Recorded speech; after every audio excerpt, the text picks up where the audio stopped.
Hi, and welcome to Apes and Pants with me, Sean Coffey, and Chris Brennan. Thanks for joining us today as we explore the whys and wherefores of human behavior. For more information on this episode and to learn more about what we do, visit us at adultacademy.org/apes and pants.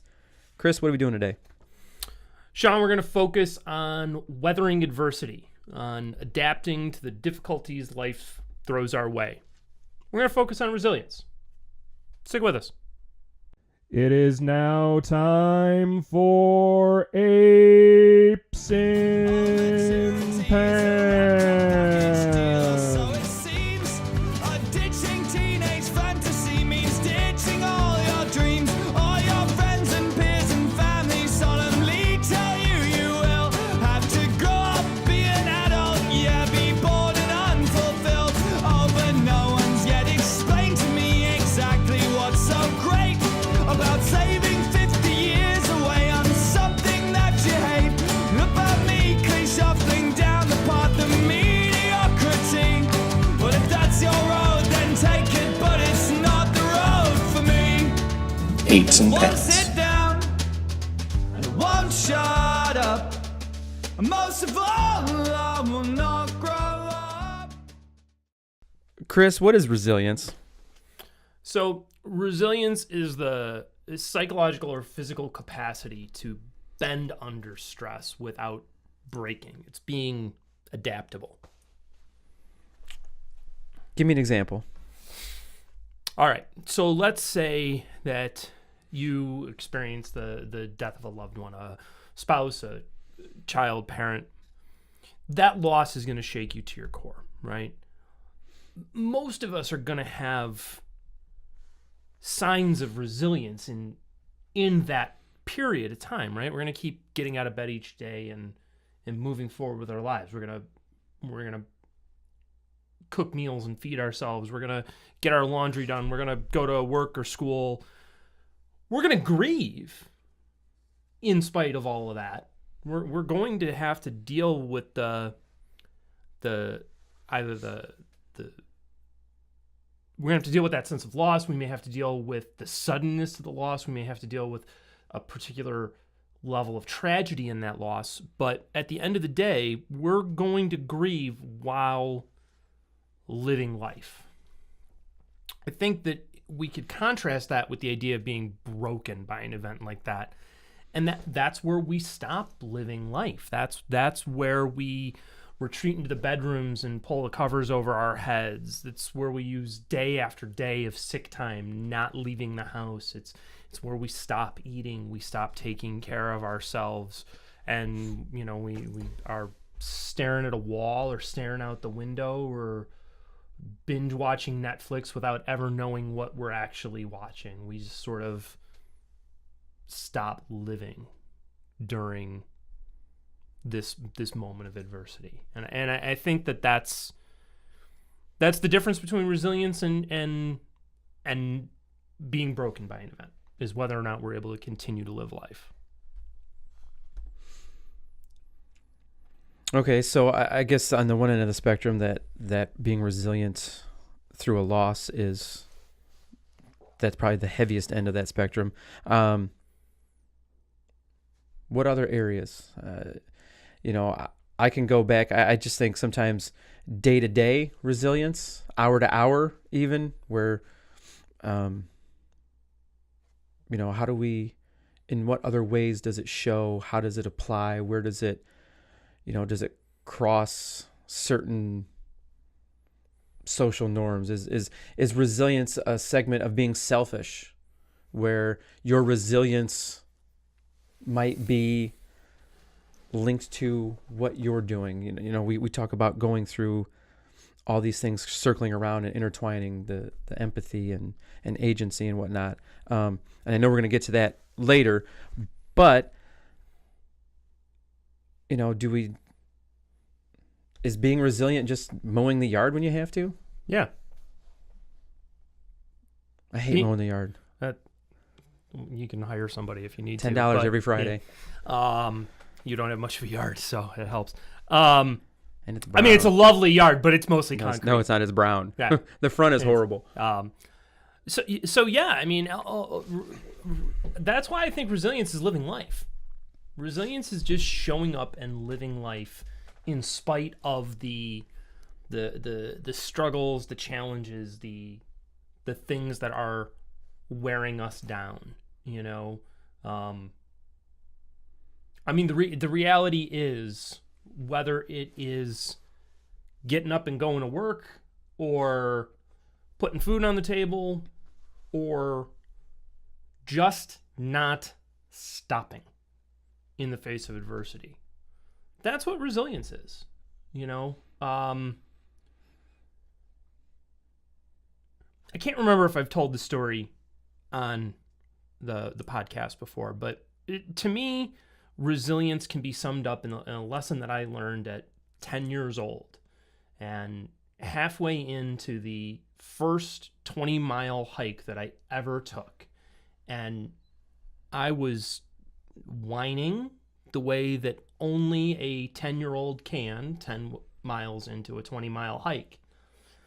And my father looked at me and said, "You can keep putting one foot in front of the other, or you can sit down and die right there, but nobody's going to carry you."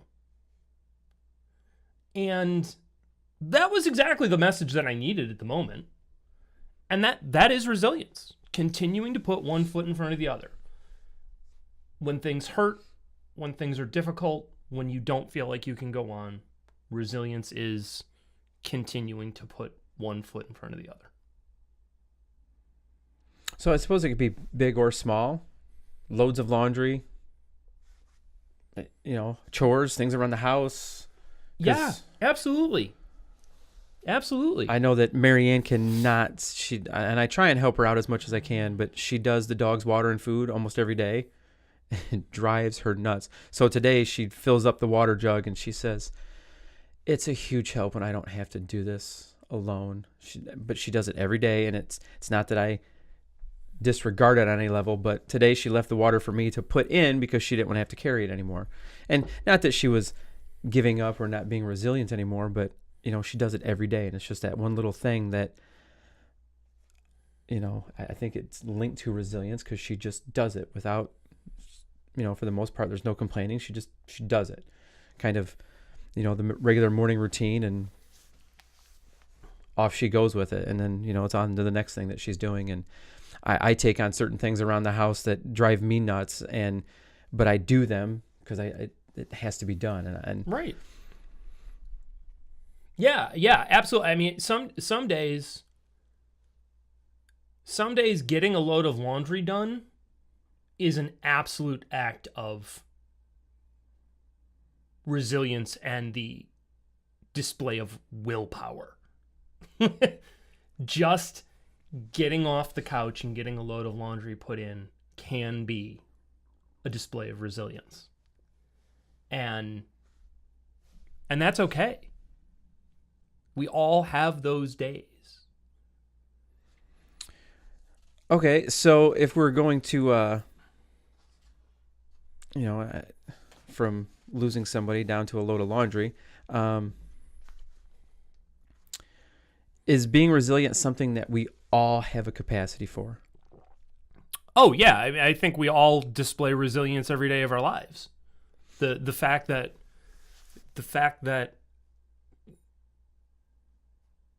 I mean, is functioning... The fact that you leave the house if you have a cold, you're being resilient.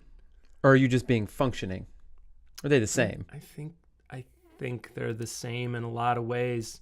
I think that our resilience is what allows us to continue functioning.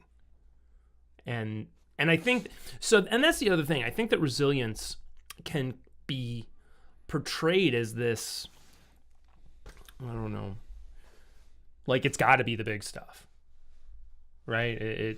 That being resilient is being able to carry on in the face of great personal tragedy.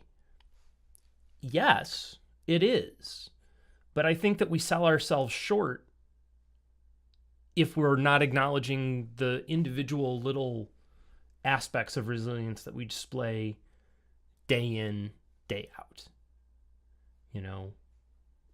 And I do think that the degree of resilience that we are able to exhibit ebbs and flows.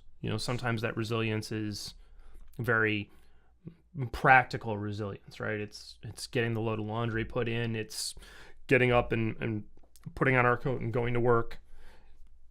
It's doing the things that we have to do day in, day out to survive. And then there are other days where we're in a headspace where that resilience, I should say, is more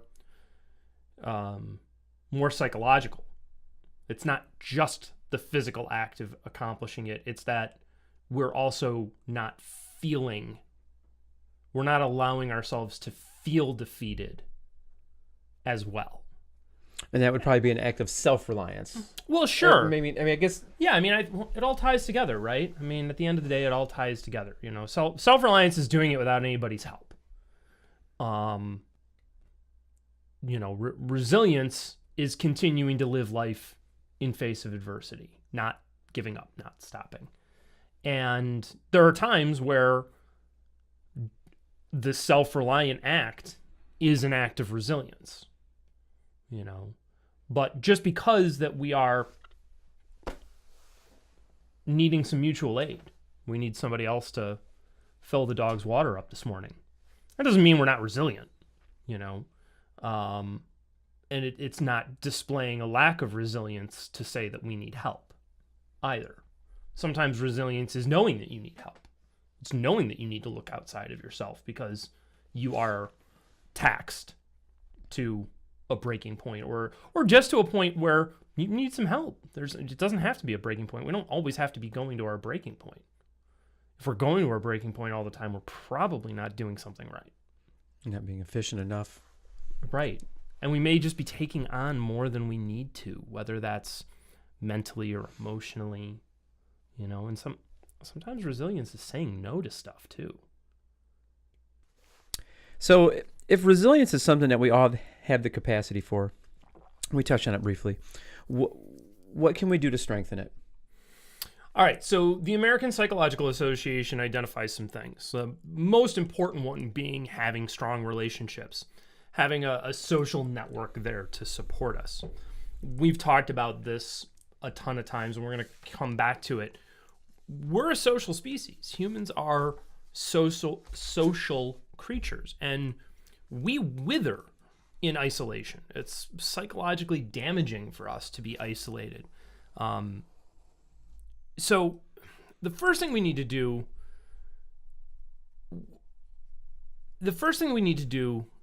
is, in times when we aren't under strain, is cultivate relationships with people that we then have to lean on when times are tough. And then the next part of that is that when times are tough, we need to reach out and ask for support.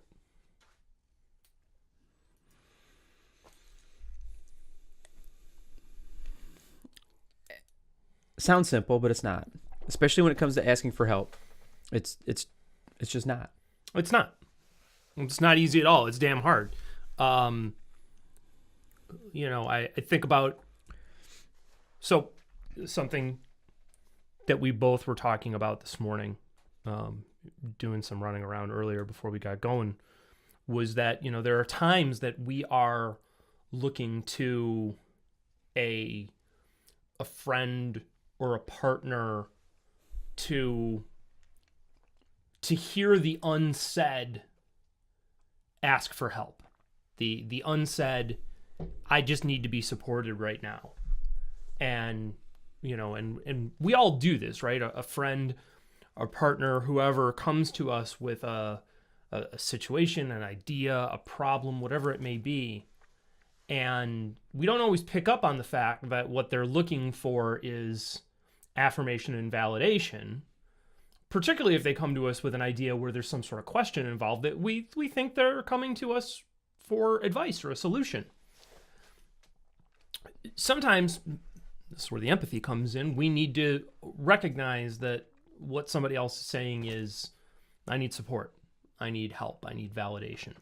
But the other thing is that we need to develop a capacity to ask for it. because, and it's not easy, but if I'm not saying to, if I'm not saying to my spouse, if I'm not saying to my friends, man, I'm in a rough place right now, and I just need, I need to know that I'm good. Like, I need to know that you've got my back, or I need to know that you're with me in whatever that may look like. Like, sometimes we have to be able to ask for that. And I think that if we get to where we can ask for it, and it's not an easy thing, it's something that I've been working on very much myself. You know, I think if we get to that point, we're taking an active step in breaking the isolation, right? But we're also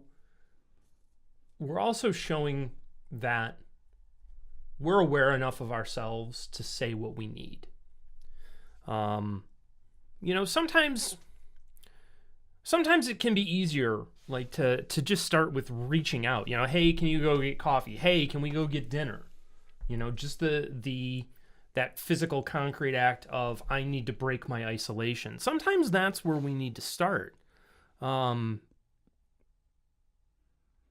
Because a lot of times I think, and I deal with this a ton, what we're sitting around, we're waiting for somebody to reach out to us. We want the validation that comes from somebody reaching out and saying, oh, hey, do you want to go get coffee? Oh, hey, do you want to go get dinner?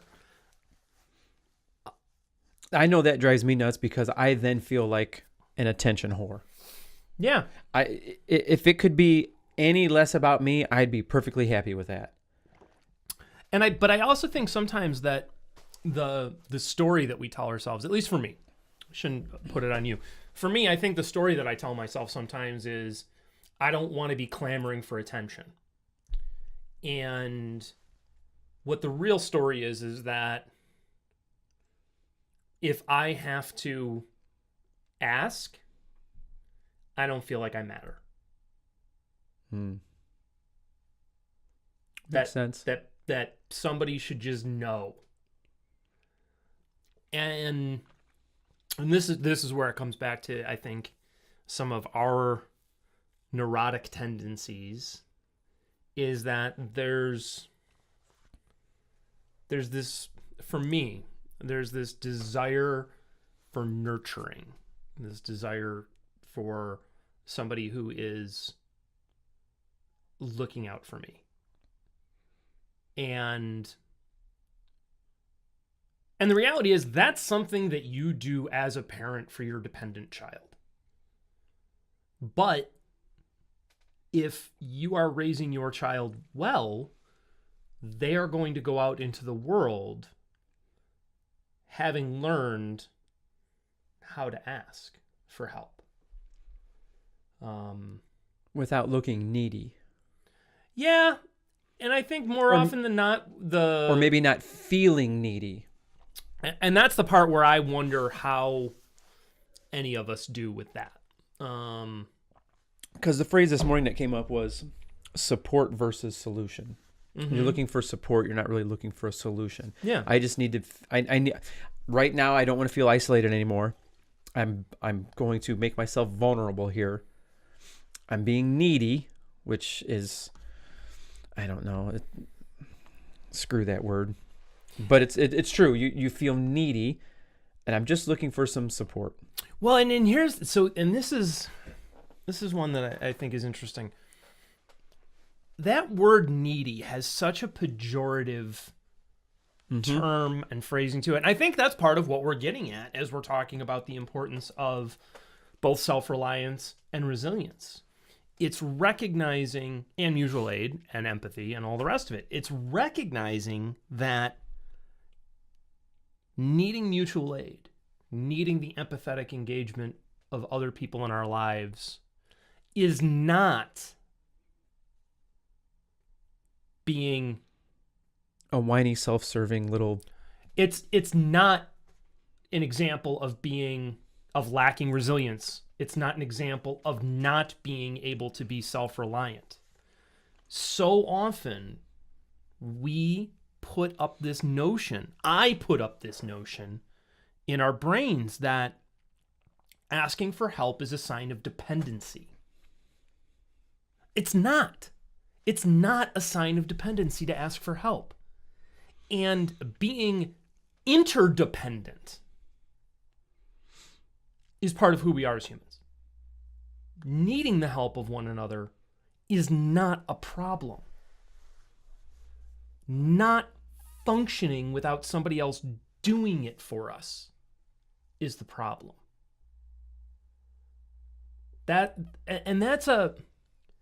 So it's sort of this idea, like we talked about this, I think in the last podcast where we were talked about, what's the difference between sort of basic competency, like what comes next from basic competency, and it's artistry, right? You can either almost by mistake create a bookcase, or you can create beautiful pieces of furniture that people want to buy. And there's a spectrum there. What we're trying to get to is that competency piece. We're trying to get to that point where we're able to just keep living life. We're able to keep moving forward. And we're not attacking ourselves over some misbegotten idea about what being independent is, what being self-reliant is, what being resilient is. So there are concrete steps we can take to build resilience. Yes. And I'm going to go back to the APA's recommendations, and they list 10 things. Making connections, avoiding seeing crises as insurmountable problems, accepting that change is part of living, moving towards your goals, taking decisive action, looking for opportunities for self-discovery, nurturing a positive view of yourself, keeping things in perspective, maintaining a hopeful outlook, and taking care of yourself. And I think those are all things that we've sort of hinted at in what we've been saying up till this point. The idea that we have to take care of ourselves, we have to take care of one another. So each one of these is an additional podcast. Oh, sure. Yeah. I mean, we could spend weeks on this stuff. Yeah. As you're reading these off, I'm following along and I'm looking and I'm thinking, well, that doesn't sound too bad. I haven't been able to do that in 40 years. You kind of realize that and I'm joking, only truth and humor, but they do sound easy, don't they? How do you, inside of these 10, how do you find the strength to move towards your goals? How do you figure out that accepting change is a part of life? I finished the laundry Sunday. Why is there more laundry? Well, because I lived on Monday and I have dirty underwear now, and those sorts of things. Yes, laundry is inevitable. Yeah, nothing much you can do about that one. Yeah, well, and I think that idea of taking taking decisive action, that point number 5 that they have, is really an aspect of all of it. It is, you have to take decisive action to make connections. You have to take a decisive action to accept that change is part of living. And it may not seem like decisive action, especially the stuff that's like, avoid seeing crises as insurmountable problems. If your tendency is to see something as insurmountable, you have to take a decisive stance, a decisive mental position that that's not how you're going to treat this, that you are going to look for the solutions, that you're going to look for ways of adjusting. I think the other thing is that with a lot of this stuff, the fact that we chafe at it, the fact that it bothers us, should sometimes be the reminder that it's not an insurmountable problem. I think humans have a tendency to become very resigned and just put their head down and carry on in face of true insurmountable problems. I don't know that we gnash our teeth about those in the same way we agonize about stuff where we recognize that a little bit more resilience and a little bit more decisive action would get us out of it. Does this go back to the other? I don't know how many episodes ago this was. We talked about me being angry at all the little things Mm-hmm. and the big things. I just, like you just said, I put my head down and I plow right through it. For whatever lack of a better phrase, I just suck it up and do it. I should probably apply the same kind of head forward or headstrong, plow through it kind of attitude with the small, insurmountable problems Well, and again, I think that you do. without thinking about it. Yeah, I mean, you keep living. You keep solving the problems. I think that what you and I both come back to, and so much of where we, both you and I, and then we, humanity as a collective, struggle, is the idea that it's supposed to be easier. It's supposed to seem easier. And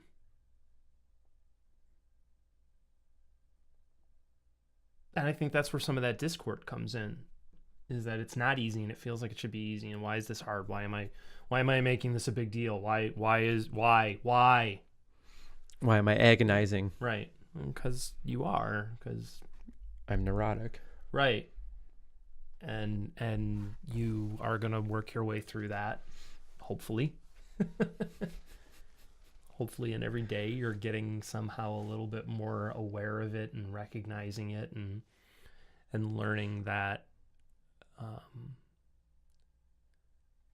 learning what its lies are. You know, actor, writer Will Wheaton talks a lot about his struggles with depression and anxiety. And, you know, one of the statements that he comes back to a lot in his stuff is this idea that depression lies. Depression is a thing that tells you lies about yourself. And as somebody who's lived with depression my entire life, I agree with that statement. I think that neurosis is the same thing in a lot of ways. It's a series of lies that your brain is telling you, that your conscious mind is telling you. And I think that a lot of times that is what we're dealing with when we find ourselves in these sort of existential struggles that make performing at our best and feeling our best. I think it's that our brain is telling us that we don't measure up in some way, that we're lacking in some way. And maybe that's, who knows, you know, maybe there really is something to the idea that, you know, the curated lives that we're fed by, you know, images from the media and the sort of the cult of celebrity that exists in the West now, which then trickles down to, you know, the curated lives that people put out on Facebook and things like that. You know, maybe we are just believing a bunch of lies. You know, maybe we are trapped in a place where we do think that on some sort of unconscious level, we do think that, oh, all of my problems are supposed to get solved by the end of the half hour break. You know, not everything in life is an episode of Family Ties, where if it was a really, really thorny problem, it was a 2-part episode. You know, it's funny you throw in Facebook, social media, and whatnot, and you know, there have been a few studies. One that I go back to is Harvard University did one on the light from the screen that we're constantly staring into to get those nuggets out of social media. The light is, especially in young people, causing depression in them. And I had my thoughts about this, and it's going to escape me for a minute, because you were talking about how we put, you know, the curated lives on Facebook and these things, and how they just come in little chunks. I think they're larger lies even nowadays. Oh, yeah. While they're small little chunks and small little blurbs, if you kind of go along with that 2-episode Family Ties thing, you never really get the full picture. Oh, right. And these little things that people are putting up are just a bigger part of a bigger lie. And I think we're losing that, you know, the social network or the social media. It's less social than, I think we're less social than we ever have been. Sure. And yeah, there's plenty of, and that's not to knock the value of those technologies in many ways. It's just that we have to recognize that it's a tool. It's a piece. If we're using it as a tool, it can be valuable. If we're using it as a way to self-medicate, it can be dangerous. And that's like so many things, you know. Recognizing it for what it is. You know, a movie can be entertaining. It can just be simple entertainment. A TV show can just be simple entertainment. But if it... You are what you eat, right?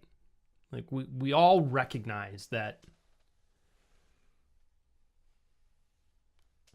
at the end of the day, there is nothing more intimate than what you put into your body.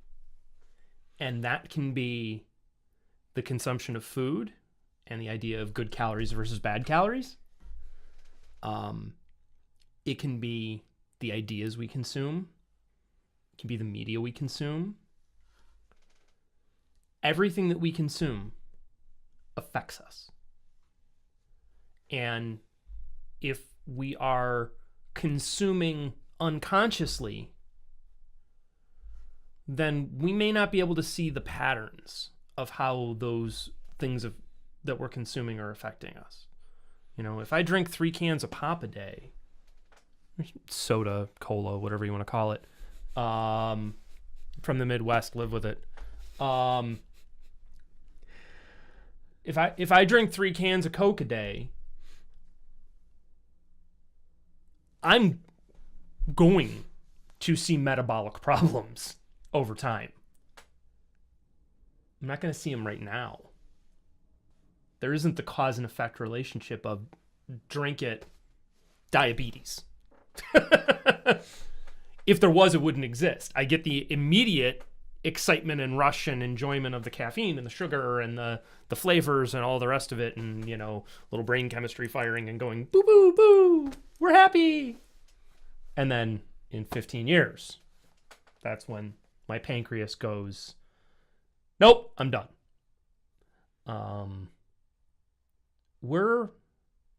We deal with the same thing with the stories that we consume about the lives around us and the people that we're measuring ourselves against, right? Because we are social creatures. We are status-based creatures.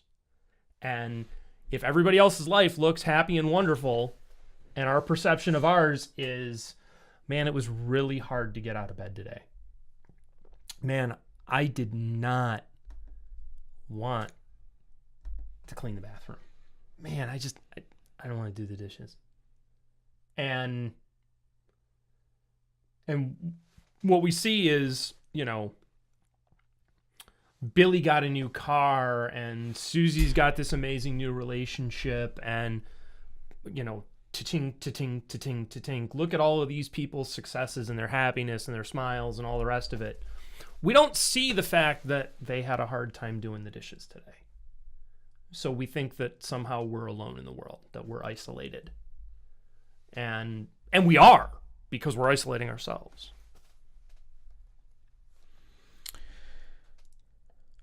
So how do we use that inside of... How do we pull it all together then? Because this is episode 6 for us, right? This is the last one, resilience. Is this right? Or we got one more to go? Kindness, last one. So if we're going to, and I think we started pulling them together last episode or 2 episodes ago. Yeah, we've been working at it. I can really start to see the full circleness of this, how these things are starting to, because we really, today, resilience really tied back to mutual aid, tied back to agency, and it kept going. and we kept coming around a couple of different times. So how do we add this next piece? How do we make it productive? We make it productive by starting with acknowledging our own acts of resilience and not diminishing an act of resilience as just functioning. Like we can make the choice to view getting up and putting the load of laundry in as just functioning, or we can view it as an act of resilience. And I think that if what we're dealing with are times when we are particularly struggling, if we're dealing with times when things are particularly difficult, acknowledging those acts, those decisive actions to engage with life as a sign of our resilience is uplifting. And I think that it's important to recognize then also in that while self-reliance is an act of resilience, asking for help, looking for mutual aid is also a sign of resilience because it's part of taking care of ourselves. Displaying our agency, doing the things that we want to do in life is a sign of resilience. Engaging with other people empathetically is also a sign of our resilience. That each of these things, that when we go out and act on them in the world, is a sign of our resilience, our ability to endure, to continue forward.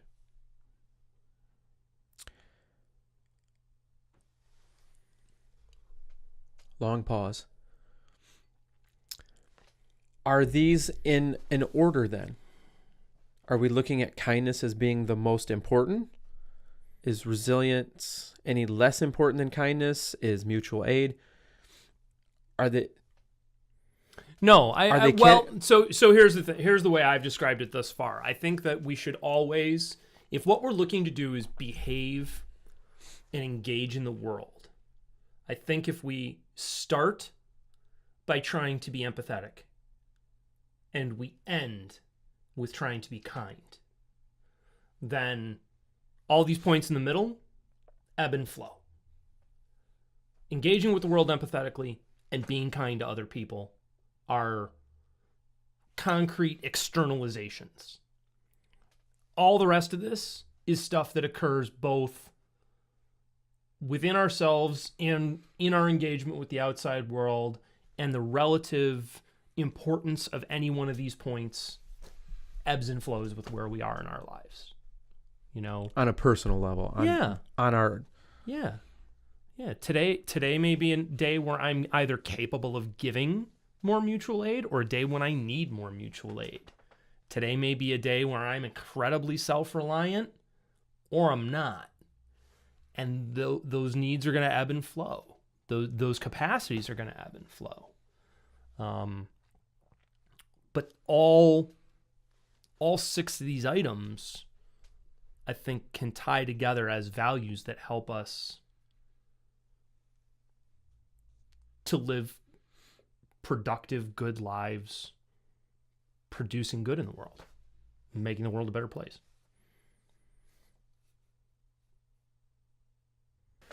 We want to, as always, extend a big thanks to singer-songwriter and all-around awesome guy Frank Turner for the use of his song Photosynthesis as our theme song. Please visit frank-turner.com to check out Frank and his work, and follow the links in the show notes to buy his songs on iTunes or Amazon. And remember, if you purchase through Amazon, you also support this show.